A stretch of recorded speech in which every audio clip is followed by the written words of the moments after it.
Maurice. This meeting is being recorded. We're very grateful to Maurice for handling the technical side of our call today, and we want to extend our condolences to Maurice and his family on Paula's recent passing.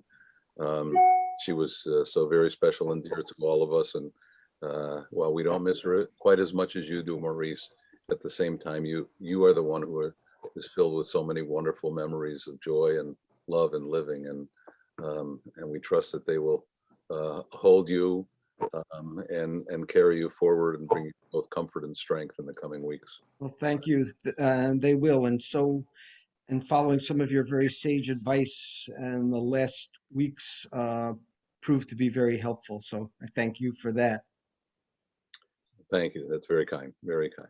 We're also pleased to have with us Sidney Marantz, who I'm going to embarrass just a little bit. Sydney's a graduate of our Temple's Religious School and is completing her master's degree down in Baltimore, and is currently has a very important job working for what's called the Associated. That's the Jewish Federation of Baltimore, and she is one of the young people who is doing the on the grounds work here in the United States on behalf of our assistance to Ukraine and to the Jews of Ukraine. And Sidney, we're thrilled to have you with us, and I'm delighted that you're getting to meet Yaron this way, because Yaron, Sidney is one of the best. Okay, Sidney. Thank you. Okay. I know, I've only known her since she was born. So. Okay. So first, I want to thank everyone for joining us in our monthly Lunch and Learn. If we're lucky, perhaps next month, if the Temple's COVID committee permits it, we'll be able to do it in person, but we don't know. Next month, just to give you a little bit of advanced billing, the informal topic will be, are Jews white? And that will be the subject of our conversation. So unless the world changes dramatically, and as we know these days, anything can happen. In 2012, I was asked to be the chairman of ARTSA. And before I said yes, I committed to doing some due diligence to find out what would be involved and who would be the people that I would be working with. I met a gentleman who I had not yet known. I believe we had hummus and pita at an outdoor cafe in Tel Aviv. He was busy smoking his pipe, and he was, and I could tell that while he was giving me his undivided attention, at the same time, he was one of the busiest people that I had ever met. And that was Yaron Shavit. And from that moment on, Yaron and I have developed a very special friendship and a very special relationship. I've had the privilege to get to meet not every member of his family, but some of the members of his family, and I have dinner in his home. And while he has not yet come to New Brunswick, the invitation has been extended, and we hope that on one of his next trips to New York, single month, you will be coming, and we'll be delighted to welcome you in person, not only to my home, but also to Anshe Emet, a very special congregation with a long history of very active Zionism and commitment to the state of Israel. And the group, Yaron, that you are meeting with today are all members of Anshe Emet, both the short-term and long-term, as well as Anshe Emet's current senior rabbi, Rabbi Philip Baisley, who's with us this morning, and he is carrying on the tradition of Anshe Emet's love for Israel and commitment to Israel, and he's responsible for the 3 Heller High students that are currently there. And you should all know, by the way, that this past Shabbat morning, the Heller High kids welcomed Rabbi Rick Jacobs, the president of the URJ, to join them for Shabbat morning services, and the services were conducted by two of the three students from Anshe Emeth, and I got a report that not only did they do beautifully, but they really knew their stuff. And my response was, of course they did. They got trained at Anshe Emeth. So I had seen them earlier in the week. They're having a wonderful, wonderful experience in the midst of COVID and everything else, and they're just having a great time. So Yaron, for a long time, I want to put it this way. When I think of contemporary Zionist leaders, the first person who comes to my mind is not Naftali Bennett, but is actually Yaron Shavit. Why? Because he has been a Zionist leader on the ground, serving in so many different capacities, on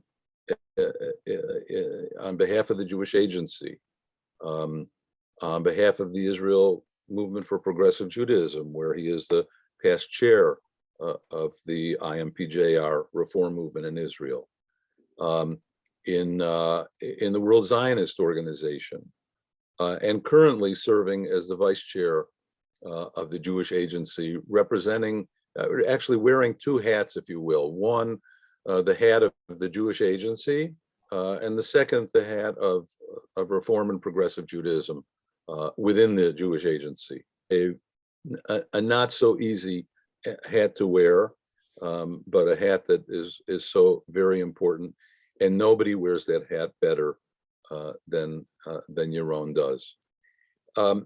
My original goal was inviting Yaron to be with us, was for us to learn more about what are affectionately called the national institutions in the Zionist people, the Jewish Agency for Israel, the World Zionist Organization, and Kakal, which is also referred to as JNF in Israel, as opposed to the Jewish National Fund here in the United States.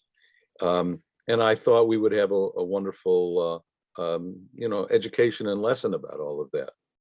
Little did I know a month ago, and little did any of us know a month ago, that we would be dealing with a new reality and the reality of what is going on the ground in Ukraine, and on the ground in Poland and Romania and Moldova and in Hungary, and in the air, the planes coming filled with Ukrainian Jews on their way to be received by folks like Yaron at the airport to welcome them home, and at the same time watching the people of Israel, just as we have been doing, gathering up all of our strength and support, and boxes filled with clothes and food and everything else that we possibly can,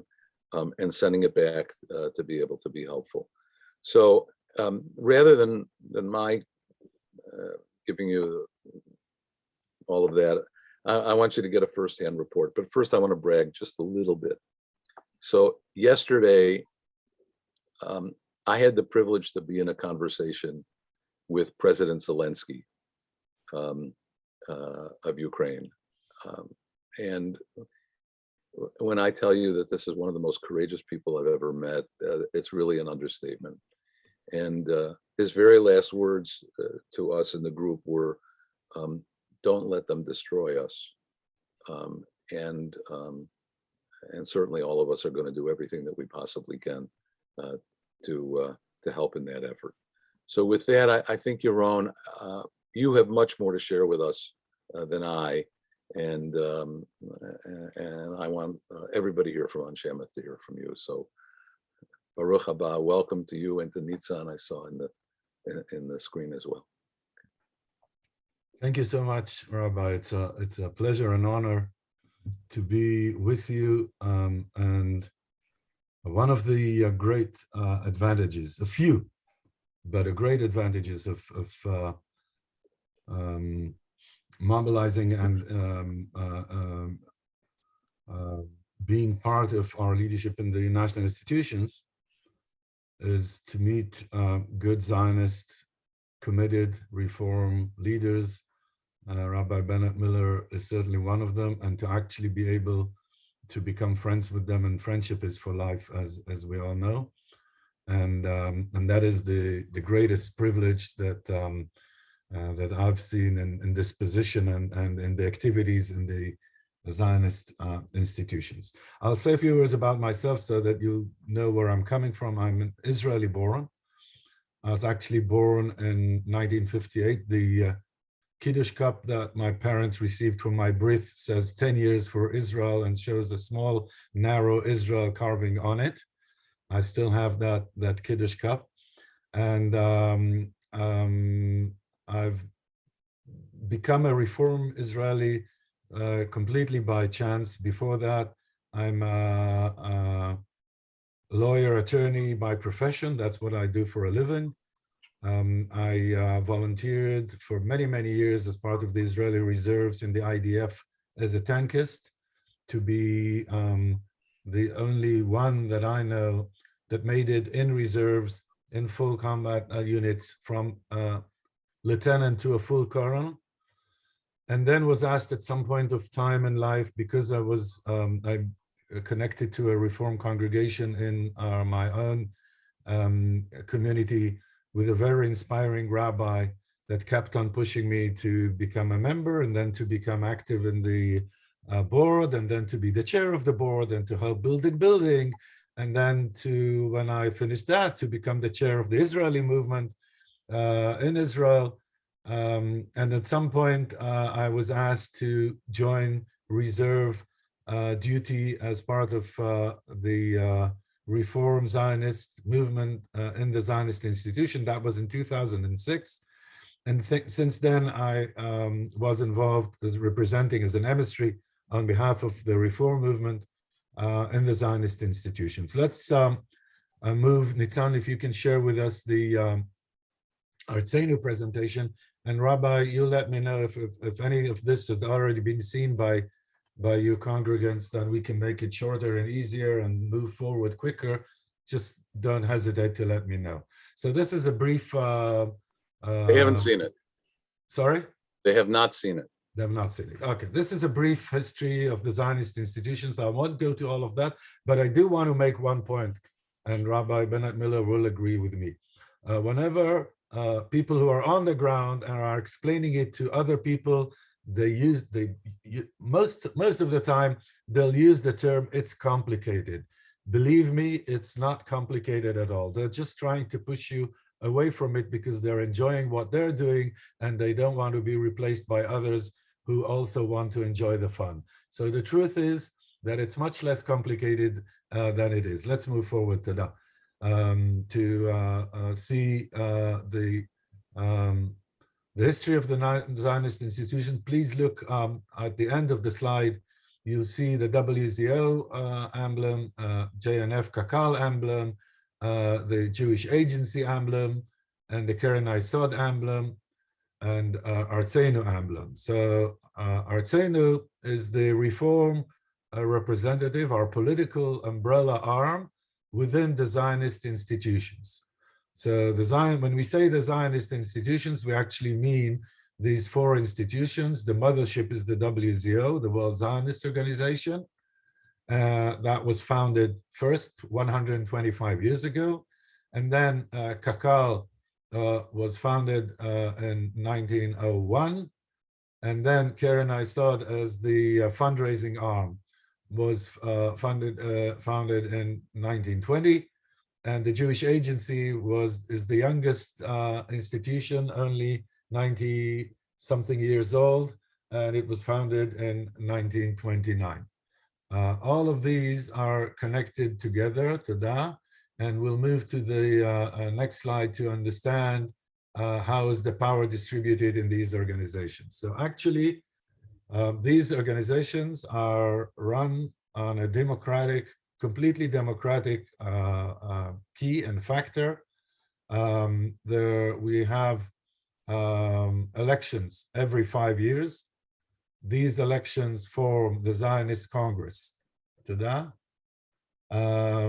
We'll go quickly to see what happened in the Zionist Congress 2020 versus 2015.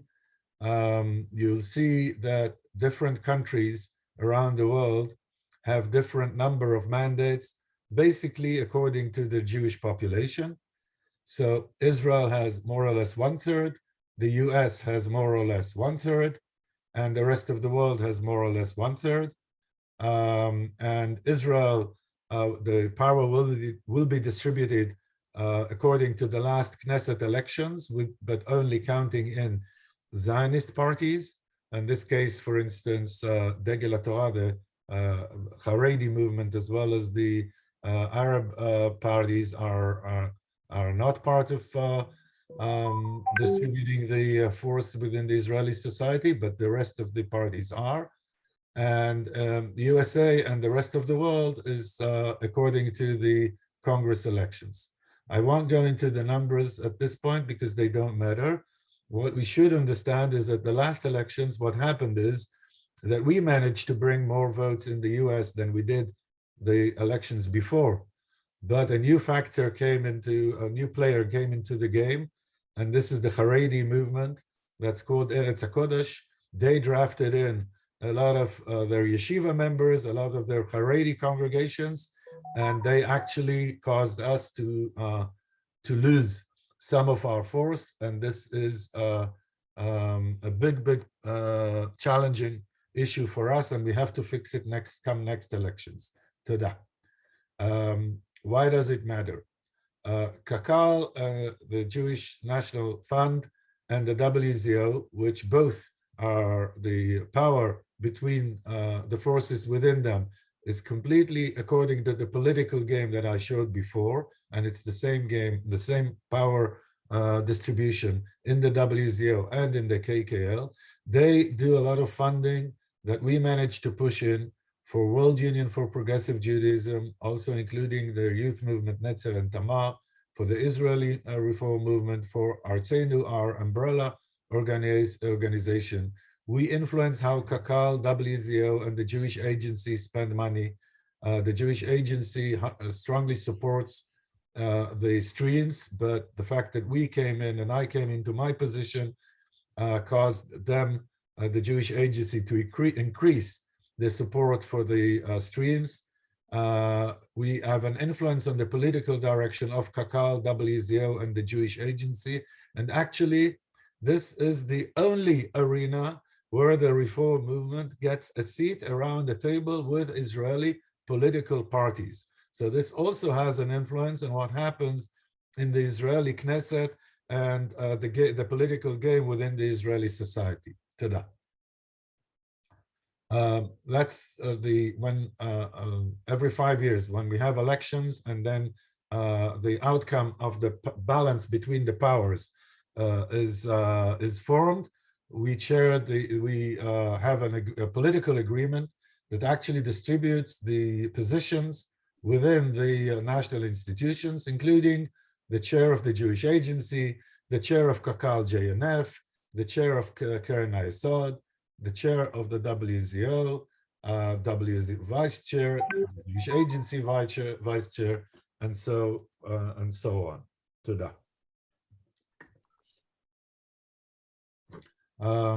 The next presentation that I want to flow down with you from the bigger picture of the larger Zionist institutions is to drill down and see a bit about the Jewish Agency itself, okay?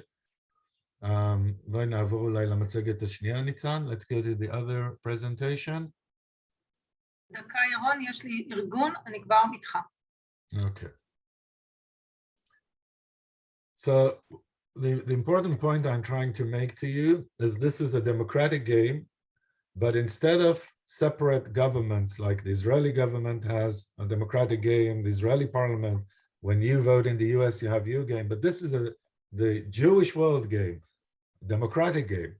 And we have a way to make an influence and to make a change in this game simply by showing up and voting.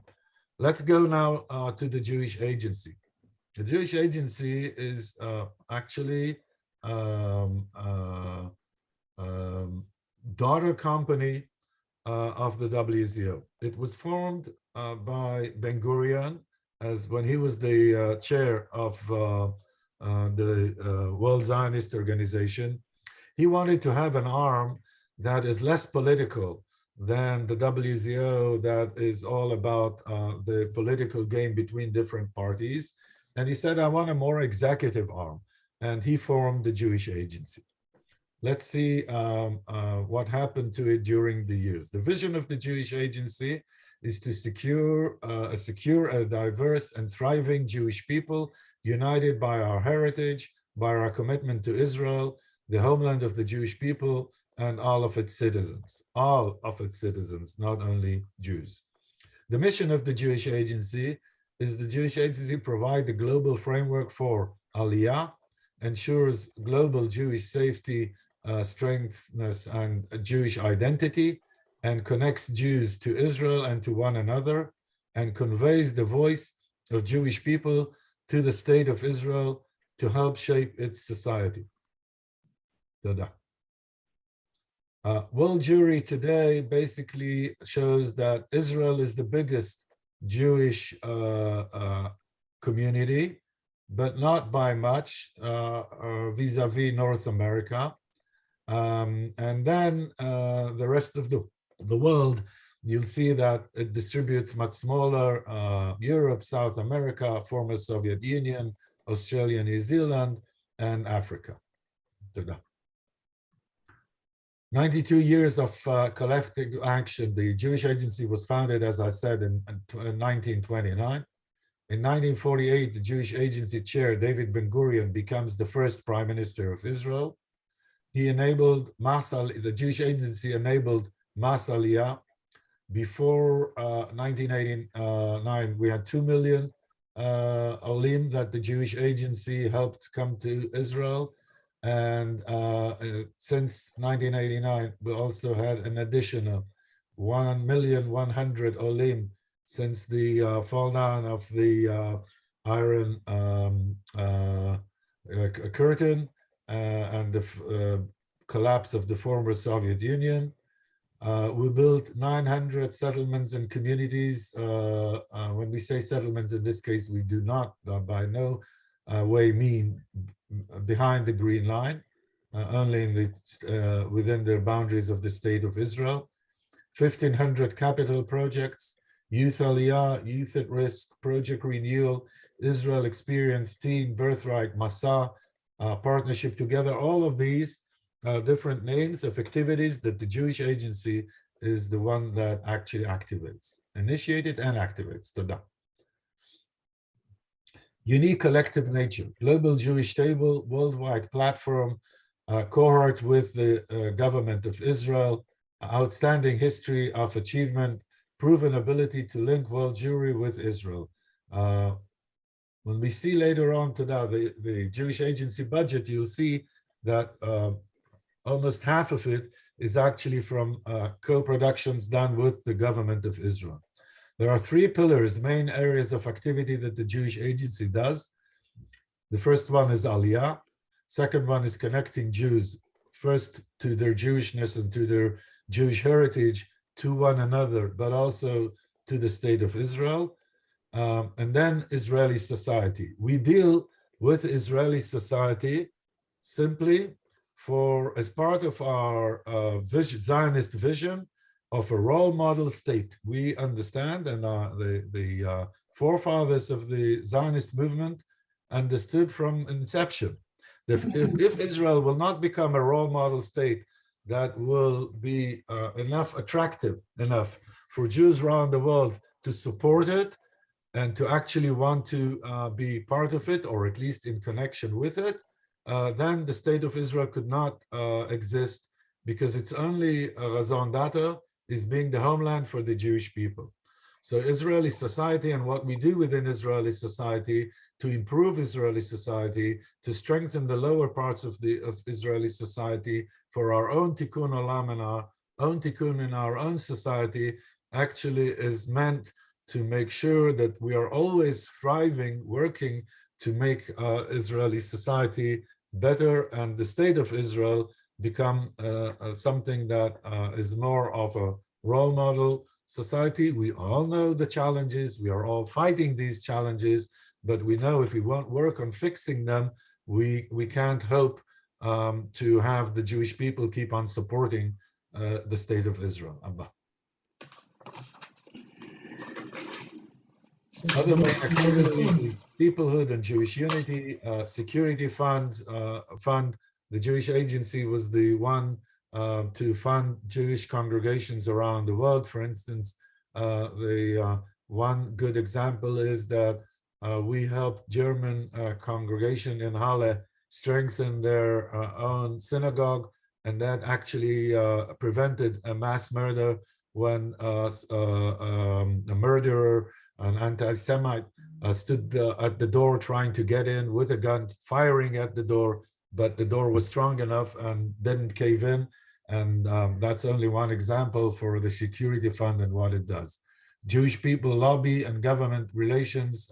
One example is these days when we quickly lobbied the Ministry of Diaspora in the Israeli government that immediately said that they'll give 10 million Israeli shekels to congregations in Ukraine to mobilize themselves and to strengthen themselves during these harsh times. Abba. Quickly go around the numbers so that you understand the vast strength and depth of this organization. We actually run a budget of $345 million, most of which comes from fee for services. That's 182 million.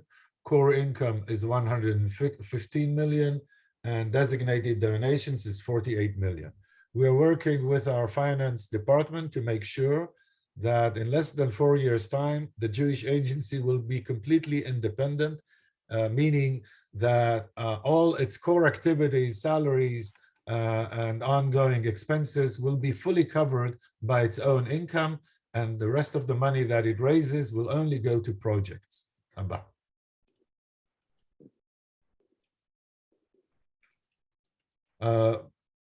In the impact, the breakdown of strategic impact of the budget. So Aliyah takes 30%, 30%, sorry, connecting world Jewry is 40%, and Israeli society is 30%. Abba. Global Partnership Board of Governors is 120 members. The political key of the structure of the Jewish Agency is a joint venture between the WZO, the mothership, that has 50% of the representation. 30% of the representation goes to the Jewish Federations of North America and UIA, the United Jewish Appeal, United Israel Appeal, meaning North America, mainly the US, and that's for their funding and contribution to the Jewish Agency.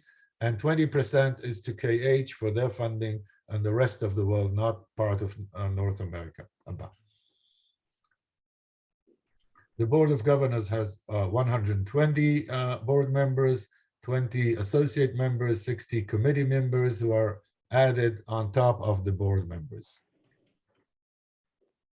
The executive role is to administrate the operations of the Jewish Agency. It's run by a professional staff, but above the professional staff to give the direction and the strategic goals, and to make sure that the direction of the organization is in line with what the Board of Governors structure is the mission of the executive.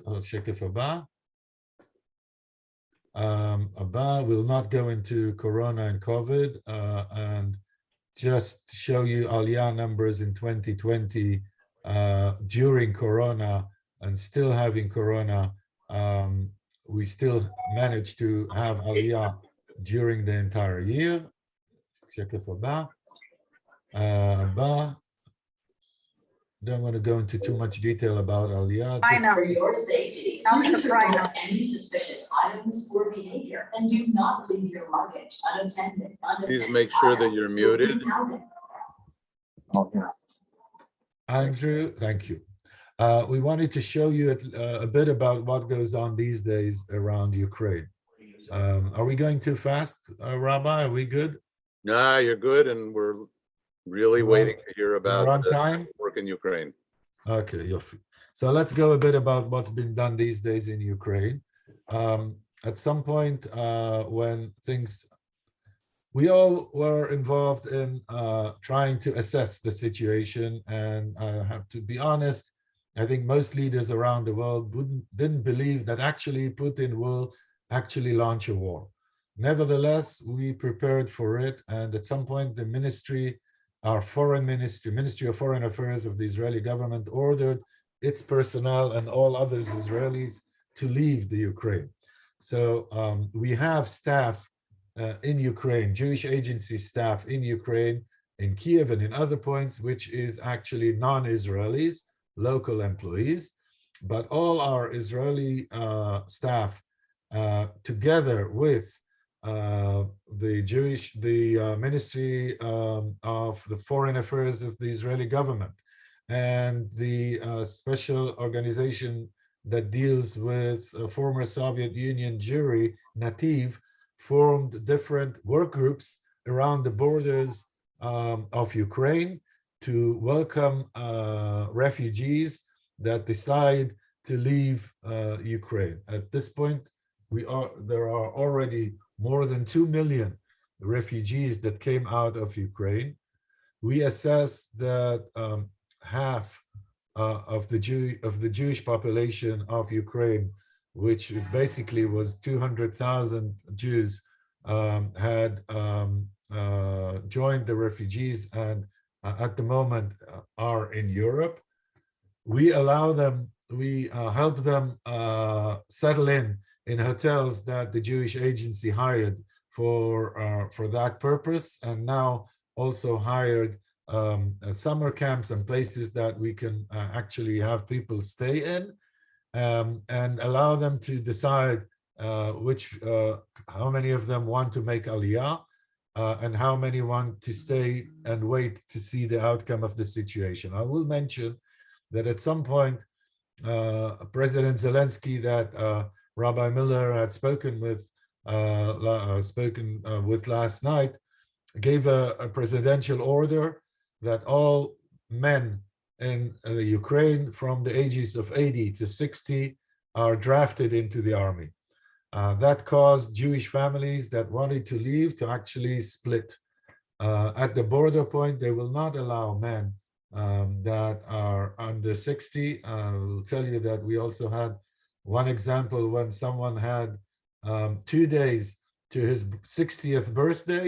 They demanded he stay in until his 60th birthday and will not leave. Of course, you have to see that from their point of view, these people are leaving them to fight alone and to defend their homeland alone, and they are not taking part in the defense against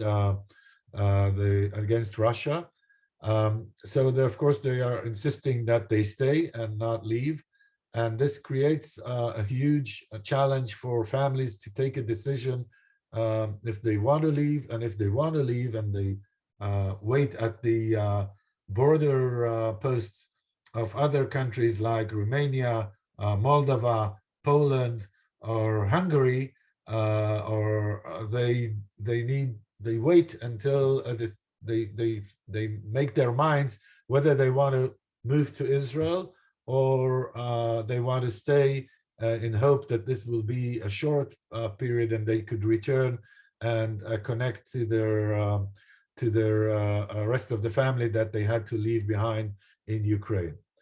So that's one thing that we do. The other thing that we do is mobilize Israeli society to support refugees around Ukraine, not only Jews, the entire refugee population. I'm spearheading the effort of mobilizing the Israeli population as a joint venture between the Jewish Agency, the center of the entire municipal structure of the State of Israel, including the Council of Volunteers, to collect essentials and to fly them to the Ukrainian refugees. I have to tell you how astonished we are. We only launched that 3 days ago, and we said it'll be no more than a 10-day effort, and then we close down and we ship everything that we have. At some point, we thought we'll have 3,000, 5,000 boxes. We now realize that unless we hire a full jumbo, we will not be able to mobilize to transfer and fly to Europe the entire amount that was collected, assorted, put into boxes, tagged, badged, and everything in Hebrew and in Russian, so that when it comes down, people will understand what it is. Nitzan, if you can, by chance, also share some pictures from the WhatsApp group, that the last pictures that I shared, for instance, within the Artsenu group. Give me 2 seconds, and I will do that. Give me. So just so that you'll understand what we're talking about, and see a few pictures, you'll see that also non-Jews, Israeli Arabs are also taking part of that in that effort. Haredis, that's a Haredi lady. יש קבוצה שלמה של תמונות ששמתי בארצנו around the world, I think. I know, but instead of me taking down all of them, here. Well, just we'll share with you a few of the pictures. תראי למטה, יש לך מלא תמונות. People mobilizing, people volunteering to transfer them to 5 center points that we created within Jewish Agency facilities, and so on and so forth. That's it from me. I'll go back to my coffee and allow you open it for questions or any additions, Rabbi, you want to add?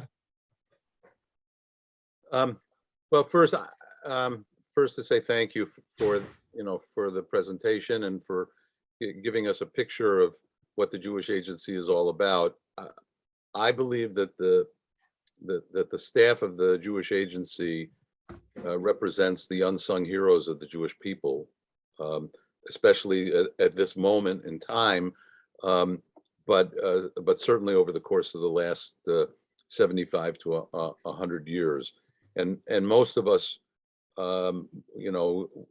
most of us here in the U.S. Have very limited experience with those actual unsung heroes. Our experience has either been because of the major political figures who have come over and visited our communities and have talked with them over the course of time, or because of what we learn in our religious schools, and because of our emotional attachment to the little cans that we have historically put in our homes, knowing that the coins that we were putting in those cans were going over to Israel, and so many families continue to have that in a very it's part of our emotional connection. I think for me the question, before we open it up to others, is what is your sense of, we know that there have been some plane loads already of people who have simply left Ukraine and went right to the airport, so to speak, and have made Aliyah. What is your sense of those who are on the other side of the border of Ukraine, having left Ukraine? What's your sense as to what they're going to be doing? What are the Jewish Agency staff members actually doing there on the ground, besides giving them shelter and food? And then what's your sense of what will happen with those who have chosen to remain? Okay, so I'll say this. Unlike what used to be the messaging of the Jewish Agency in years back, saying that only Israel is an option, all the rest is not an option. Today, we feel differently and we act differently. Our staff doesn't try to convince people to come to Israel, but gives them the information about the support that they'll be receiving if they decide to make Aliyah and join us in Israel.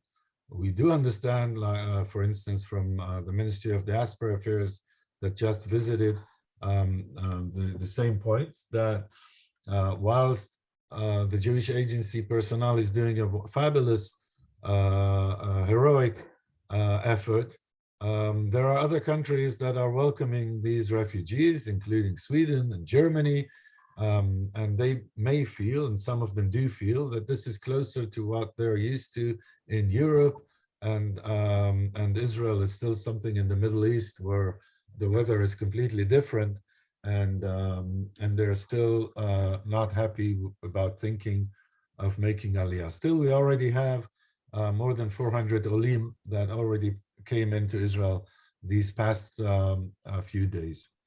Any guess about what will be the actual number of Olim from this event? Any guess is a good guess, but I would like to stress the following.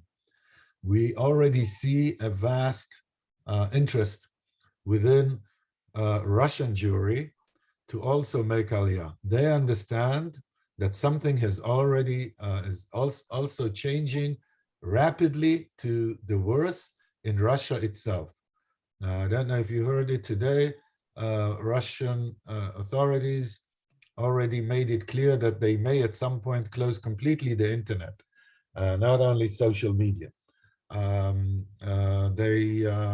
Putin is actually striving very hard with what we understand is a civil commotion of mothers to soldiers that were sent to fight in Ukraine, and the families don't understand why were they sent in the first place, and what dispute does Russia have with Ukraine. And there are thousands of Russians that are protesting on the streets. We already know that these thousands of Russians that protested are, of course, all behind bars. And as one of the headlines that I read said, behind every person that is demonstrating, there are 1,000 people who are afraid to demonstrate. That means that there is a general notion in Russian population that things are changing dramatically to the worse. If Putin will stay on, and if he is replaced by some of his own comradehood, former KGB people, the freedom, the small feeling of freedom that they enjoyed in the past few years is also going to vanish. And therefore, there is a vast interest of making Aliyah from that Jewry. So we expect something between a few thousand to 100,000 new Olim to be coming within the next year to Israel, which is a major dramatic change to Israeli society. You saw the numbers that I showed before that 1981 was a dramatic change. This is not going to be as 1989, but it will also mean a huge change in Israeli society. Bringing in 100,000 new Olim is a dramatic change, including everything, including the votes in the parliament, the Knesset, next elections. So I hope this answers your question. Yep. Shall we open it up to questions people may have? Yeah, Irv Sinai. I have two questions. What is the relationship of the Jewish Agency to the Jewish Federation in the United States? And the second question is, does it have any part in the birthright function of people going to Israel? And Herb, how many of your children went on the Heller High EIE program? 2. Thank you. Okay, so quickly to answer your question. The first one is very easy. The Jewish Federations of North America are stakeholders like part owners of the Jewish agency. They hold 30% in the distribution of force within the Jewish agency. 30% is actually from the Jewish agency. It's actually owned, if I may say, by the Jewish Federations of North America. So there are partners, but there are also owners. We work together. Everything the Jewish agency does in North America is done with coordination with the Jewish Federations of North America. Under no circumstances will we find ourselves competing with one another.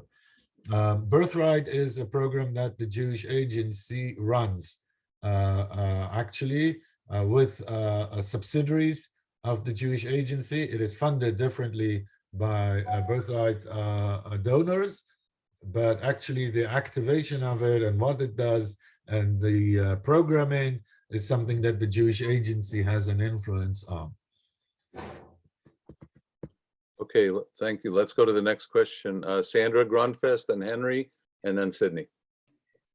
Okay, am I correct in assuming that this is not a particularly anti-Semitic incident?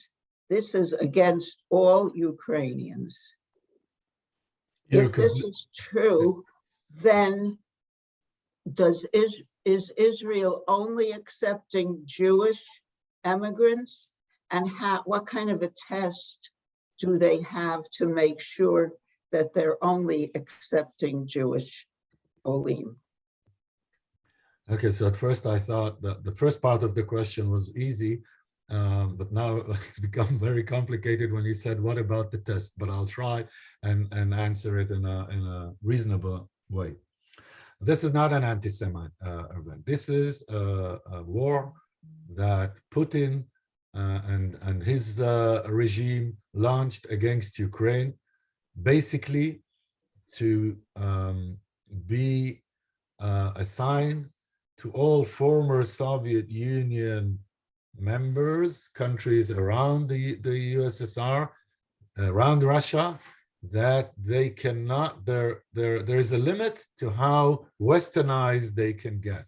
Once Ukraine declared that they see themselves joining NATO at some point in the future, that was something that Putin said, that's it, I'm not going to stand for that, and unless you go back from this intention, I will first free, and you remember the history repeating itself, who in 1939 went into Czechoslovakia, freeing German citizens that were in Czechoslovakia. So Putin first freed Russians that are part of Ukraine, and now moving forward to destroy Ukraine and to make a symbol from it, a lesson to all former Soviet Union countries, that if you show too many signs of becoming westernized, we will have to deal with you. So don't do it.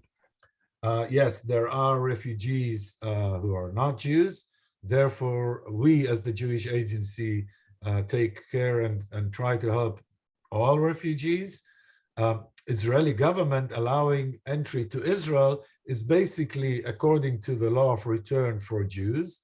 We put in the liberal forces within the Israeli society, put in a lot of pressure on the Ministry of Interior, and she today published that because of that pressure, 25,000 immigrants that are non-Jews will be allowed entry to Israel. At first, the Ministry of Interior asked them to deposit cash money to make sure that end of the visa, if they don't receive an extension, they will return to Europe. We all said, this is crazy. How can you expect people who flew out with a bag of clothes to deposit 10,000 shekels in order to make sure that they will leave when you want them to leave. So she said now that she will take this restriction, but she's looking for Israelis to vouch for these new immigrants. If there is an Israeli is willing to vouch for such an asylum seeker, then this Israeli will be the one who will be found accountable if at the end of the day these people don't leave. We have to understand that we have a very complicated government, but we are happy about it because it's much better than the last one. So we'll have to live with that and make changes as much as we can and influence, as we did on the Ministry of Interior. Henry. Thank you very much, Rabbi, and thank you, Mr. Shavit, for your efforts on behalf of the Jewish people. Pardon me. As a former Federation employee, I understand quite well the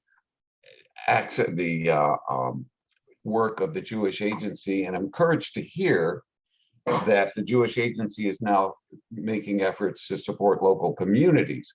However, there are other organizations that do that as well, notably the Joint Distribution Committee.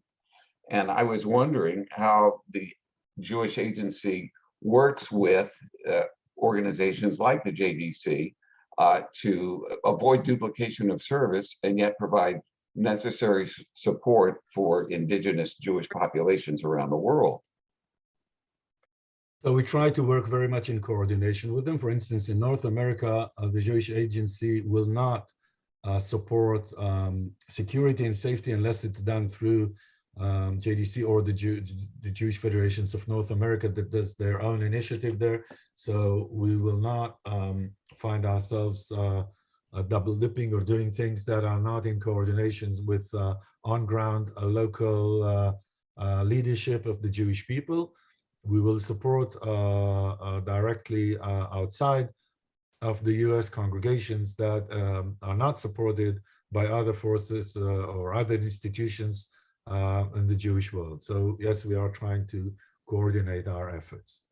For instance, all of the dealing with the issue of asylum seekers and people who are fleeing from Ukraine, we work very closely with JDC, and we share efforts with them. We're actually thinking that if the government of Israel doesn't have the attention to help us fly as a government to government, the entire full plane load of things that we are flying to Ukraine, and we started as a government-to-government initiative. If they are hesitant, then we'll do it through JDC together with them, or with the Red Cross if JDC doesn't have the capacity to deal with the full plane load of cartons to be distributed. It's quite a mission to deal with that. Sidney, we finally came to you, I think. Thank you. A few weeks ago, I had the opportunity to hear from Yehuda Seaton, and a lot has changed since then. What is the Jewish Agency doing or working with Cheseds or other Jewish community centers for those who are not fleeing the country? Okay, so the first thing that has changed from what the last time you heard Jewish Seaton speak is that he has lost a lot of sleep since then, and his eyes are more red. Imagine. He is so other people will understand who we're talking of. Yehuda Seaton is the chief operating officer of the Jewish Agency, and he is spearheading the entire Ukraine effort, and now understanding that we actually need to split into Ukraine effort and also have a Russian effort. What we are trying to do to mobilize them is quite a lot, and you will hear that, for instance, Eric Fingerhardt, who's the executive director of the Jewish Federations of North America, as we speak, is visiting Poland, Romania with Jewish Agency staff on the ground to mobilize the Jewish Federations in North America, as well as K8 Keren Isod leaders who are not in North America are doing the same to mobilize their own. And Yuda Seaton himself will be visiting Poland next week to do exactly the same. Does that answer the question? And what are you doing for those in the country who are not fleeing, like with other cheseds or community centers in Ukraine? Okay, so that is very complicated, and we decided that we're not going to interfere with the organized setting of Jewish communities within the Ukraine. So we work with the organizations and the movements. We work with Chabad, we work with JDC, we work with the Reform and Conservative movement and asking them to give the government of Israel a list of communities and community leaders and their needs. And together with the government of Israel, we simply support them financially. We send them money because money is also in shortage to make sure that they can handle their own needs. Because if we can't in a night build a structure. We need to use the local structure and strengthen it. And again, we will be facing very soon an issue that we faced before as Jewish people. And this is that at some point, the leadership will leave the flock. And this is a huge challenge for communities, for congregations. Do we expect the leadership, the rabbis, the chairs of the boards to stay with the people on the ground? Or are they entitled as any person to look for a better life and to run for their own life and save their own souls simply by leaving? I think we will find ourselves in a crisis at some point when leadership also leaves and the entire local structure collapses. Then we'll need to see how we can help them. Let's hope we won't get there. But unfortunately, as we see the commitment of Putin to not stop until he achieves his goals, and you see the pictures, they are destroying cities after cities, buildings after buildings, and not stopping. So yes, we will find ourselves in a situation where we'll have to build a structure that can assist local Jews that stayed in Ukraine, but the structure itself has collapsed. Thank you. You should all know that until this event, there were about 40 Reform congregations throughout Ukraine, a similar or larger number of conservative congregations throughout the country as well, many Chabad communities and other Orthodox communities and Hasidic communities as well going on there. And in addition, and Sidney made reference to the Chesed, the Chesed program is like Jewish family services in each community. And there are Jewish community centers. And all of this has really has grown and developed over the course of the last 25 to 30 years. I was in Ukraine in 1999. It was all really just beginning. Okay, and if you were to go there 2 weeks ago, you would have seen a very active JCCs, synagogues that have been rebuilt, remodeled with all kinds of active programs, kosher restaurants throughout the country, the Chesed program, especially to care for the needy, the elderly, the poor within the Jewish community. And I think that Yaron is right. The question will be whether or not the leaders of those structures will remain just to be able to stay alive, they will have to leave. I believe that Rabbi Alex Duchovny, who's the head of the Reform movement in Ukraine, has already left, and he may already be in Israel. I'm not sure if he's in transit. And the fellow who claims that he is the chief rabbi of Kiev and all of Ukraine, who went there in the early 90s, Rabbi Yaakov Bleich, has been operating out of Muncie, New York over the course of the last several weeks.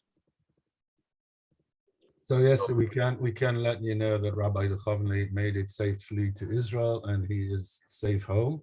There was another question, Rabbi, in the chat. I'd like to answer that to make sure that I don't owe anything. Yes, Marlene Rosenbaum asked the question. Marlene, do you want to ask it yourself or do you want us to share it out loud for you? I wrote it very quickly. I was wondering if you knew anything about the meeting of the Prime Minister of Israel with Putin last weekend, and was there anything that resulted in anything positive that you could speak about?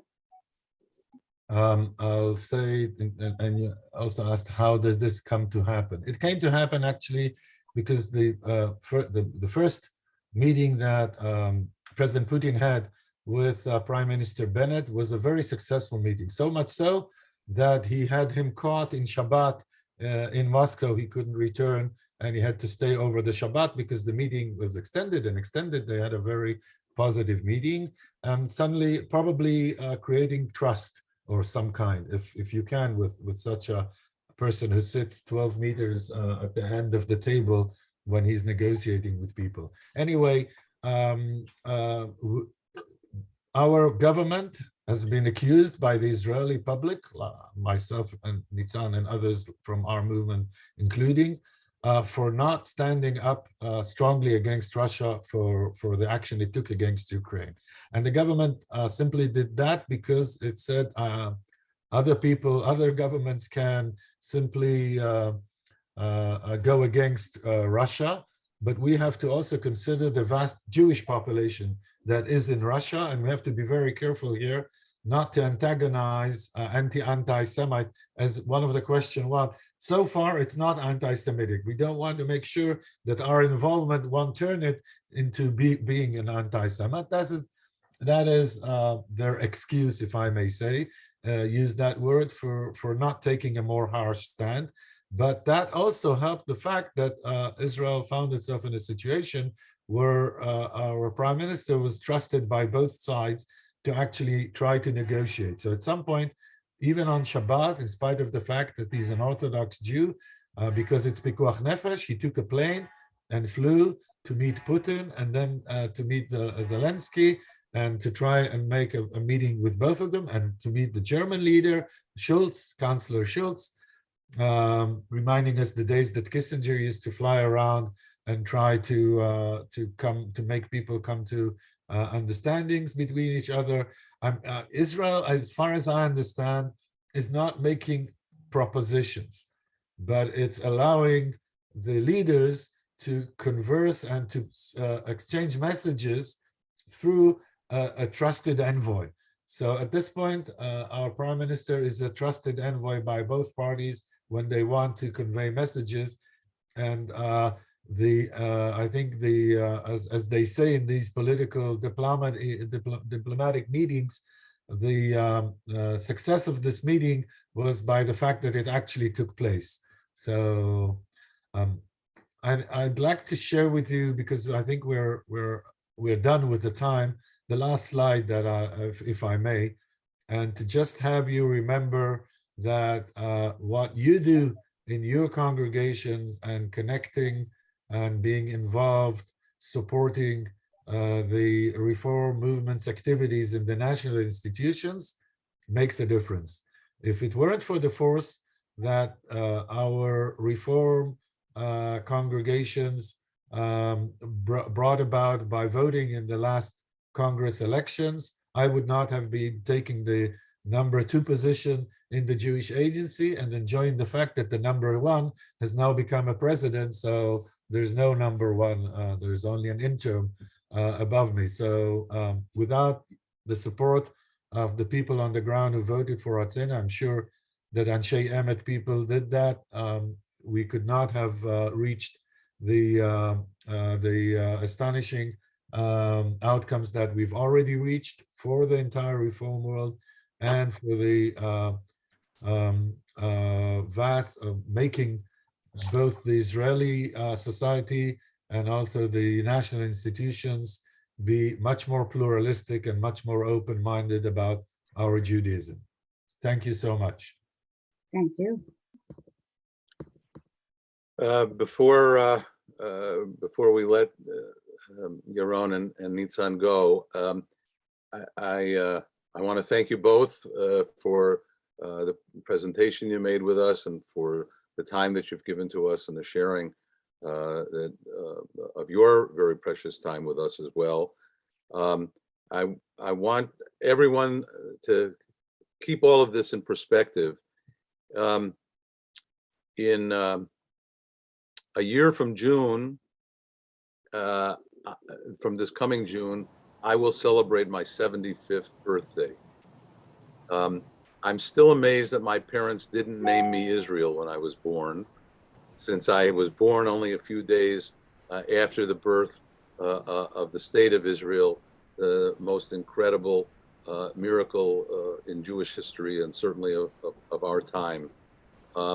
And so Israel, like me, will be celebrating its 75th birthday. And I think that is a great moment in Jewish history. It is my hope that our congregation will use the year to celebrate the miracle and the wonder that Israel is, and that many of the members of our congregation will spend time in Israel. As somebody who just came back, arrived home on Sunday morning after having been there for almost 2 weeks, and certainly not my first time in Israel. Every time I go to Israel, I feel young, I feel younger, I'm filled with hope, and I am amazed by the spirit of our people who have taken this land first given to them when they had absolutely no idea what it would be that they were receiving, or what expectations would be placed upon them to become a light unto the rest of the nations of the world. And it is my hope that that so many of us will spend time in Israel during Israel's 75th birthday, and I look forward to being able to share that with all of you, in whatever ways we end up being able to do that. So, Yaron, if I may use this opportunity, Nitzan wants to invite you to the IMPJ Veida in Shfaim. So you're very much invited. It's May, right, Nitzan? I registered, but I don't remember the dates. June 17 and 18 in Shfaim, Israel. You're very much welcome, all of you. There'll be an English track. Right. Thank you so much, Chaverim, for all you do, for all your support, for all your commitment to the state of Israel and to us. And let's pray for the people of Ukraine. I just saw the numbers come out that there are more than 1,100 civilians killed in Ukraine. And I'm sure that there are many that weren't counted. So with that, we'll pray for Shalom. We'll bid you farewell. Toda rabba. להתראות. thank you again, Yaron. And Bye. Thank Nitzan, you. And Looking- for the rest of the Looking folks, forward to seeing you at your own congregation sometime. and we can't wait for you to come. Toda. We'll